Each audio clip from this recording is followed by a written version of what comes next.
Good morning class. बेटे आज हम पढ़ेंगे पाठ 9 और हमारे पाठ का नाम है ओणम बाहर। देखते हैं इस पाठ में कौन कौन से कैरेक्टर हैं। सबसे पहले है लक्ष्मी, हिमांशु और मुग्धा की देखभाल करती है। ठीक है, अब देखते हैं इसमें कितने सारे कैरेक्टर आए हैं बेटा। इस बार जब केरल से लौटी तो दोनों बच्चे उसे काम काज करने ही नहीं दे रहे थे। लक्ष्मी भी उन्हें कुछ खास बताने के लिए उत्सुक थी। हिमांशु दीदी, इस बार तो केरल जाकर आप हमें भूल ही गई। माँ का बनाया उत्पम हमें अच्छा ही नहीं लगता था। लक्ष्मी, अच्छा चलो आज शाम को मैं तुम्हें उत्पम बनाकर खिलाऊंगी। मुग्धा दीदी, आपका गांव कैसा है?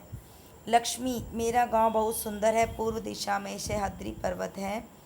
जब सूरज निकलता है तो समुद्र की लहरें लहरें चमकने लगती हैं। हल्के फुल्के बयार के झोंकों से नारियल के पेड़ लहराने लगते हैं। हिमांशु दीदी, आपके गांव में समुद्र है? लक्ष्मी, हाँ है ना, समुद्र भी और नदी भी।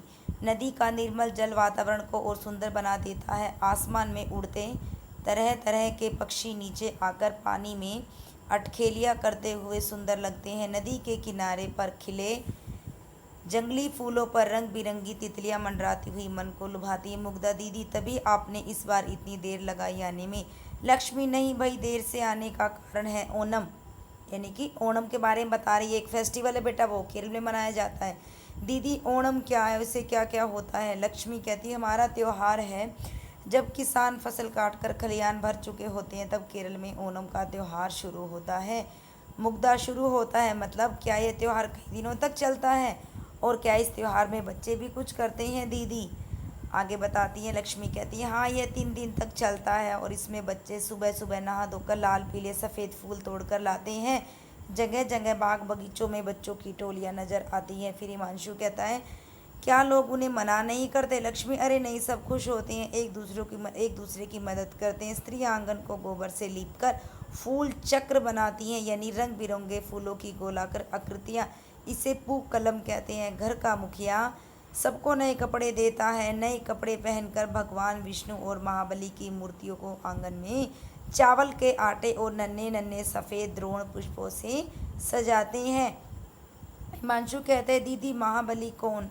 माँ कहती है, अरे तुम्हें उस दिन दादी ने विष्णु के वामन अवतार की कथा सुनाई थी ना, उसमें राजा महाबली, तुम्हें याद नहीं? हिमांशु कहता, हाँ हाँ याद आया। वामन रूप में भगवान विष्णु ने 2 पग में यानी कि 2 कदम में स्वर्ग, पृथ्वी और पाताल को नाप लिया था और तीसरा पग रखने के लिए राजा महाबली ने अपना सिर झुका दिया था। लक्ष्मी कहती है, हाँ वही महाबली। भगवान विष्णु ने उन्हें वर्ष में एक बार अपनी प्रजा से मिलने का आने का वरदान दिया था। हिमांशु कहता है, क्या वे सचमुच आते? लक्ष्मी कहती, लोगों की मान्यता है कि महाबली अपनी प्रजा को देखने के लिए जरूर आते हैं, इसलिए उनके स्वागत में सभी लोग ओणम बड़ी धूमधाम से मनाते हैं। ओणम का दूसरा दिन सर्वाधिक महत्वपूर्ण होता है। इसे त्रिओणम कहते हैं। त्रिओणम पारिवारिक मिलन, पारस्परिक प्रेम और सहयोग का पर्व है। देखो इसमें क्या करता है, परिवार के लोग एक दूसरे से मिलते हैं। ठीक है। मुग्धा कहती है, दीदी तब तो घर में खूब पकवान बनते होंगे। लक्ष्मी कहती है, हाँ, ओणम के भोज में चावल, सब्जियां, सांभर, खीर, पापड़ और कई प्रकार के स्वादिष्ट फल होते हैं। लोग मिलजुल कर प्रति भोज आयोजित करते हैं।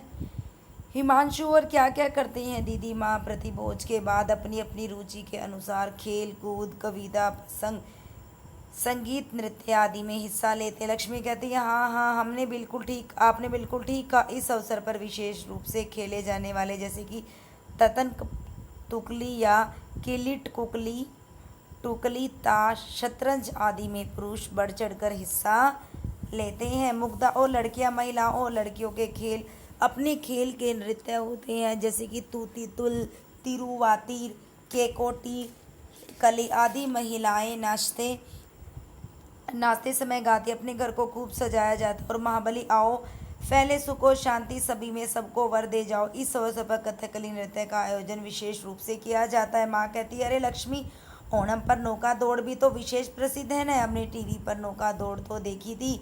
लक्ष्मी, हाँ, एक अराणमुला नाम की जगह है जहाँ पर नौका दौड़ होती है। इसे देखने के लिए बड़ी संख्या में लोग इकट्ठे होते हैं। टीवी पर भी दिखाई जाती है पर वह हमारे गांव से दूर है, इसलिए मैं वहाँ नहीं गई। मुग्धा कहती है, दीदी वह लड़कियों वाला खेल तुम भी तुल वगैरह तो आपने खेले ही होंगे। मुग्धा कहती लक्ष्मी कहती है हाँ हाँ मेरी वहाँ बहुत सहेली है, 3 दिन हमने बहुत मज़ा किया। तीसरे दिन आंगन में बनी सभी कलाकृतियाँ महाबली के जाने के बाद हटा ली जाती हैं और फिर से सभी लोग अगले वर्ष आने वाले ओणम की प्रतीक्षा करने लगते हैं। माँ कहती है चलो अब तुम दोनों उठकर स्कूल का कुछ काम कर लो। दोनों बच्चे एक साथ कहते हैं ठीक है चलो। तो आपने क्या सीखा इस पाठ से? बेटा इसमें त्योहारों का महत्व बताया गया है, ठीक है। हर एक त्योहार का अपना अपना महत्व होता है। क्या होता है, त्योहार हमको एक दूसरे के नज़दीक ले आते हैं, ठीक है। और हम त्योहारों को हम खुशी से मनाते हैं, ठीक है। ओणम का त्यौहार बेटा केरल का महत्वपूर्ण त्यौहार है, केरल में मनाया जाता है और ये श्रावण मास में मनाया जाता है, ठीक है बेटा। फसल कटते ही यह त्यौहार शुरू हो जाता है। लोग इस त्यौहार को बड़ी खुशी और धूमधाम से मनाते हैं बेटा। शब्दार्थ देखते हैं। उत्सुकता, उतावला, उत्पम दक्षिण भारत का एक व्यंजन है बेटा। बयार, हवा, निर्मल, स्वच्छ, आकृति, रूप, गठन, वामन, ठिगना, नाटा, पग, चलने में एक पैर से दूसरे पैर तक की दूरी, प्रजा, राज्य की जनता, मान्यता, मानना, प्रतिभोज, दावत, प्रतीक्षा, इंतजार। बेटा मैम ने चैप्टर पढ़ा दिया है, आपको चैप्टर को पढ़ना है, बाकी डाउट्स आपके मैम लाइव क्लासेस में क्लियर कर देंगी। Okay bye class.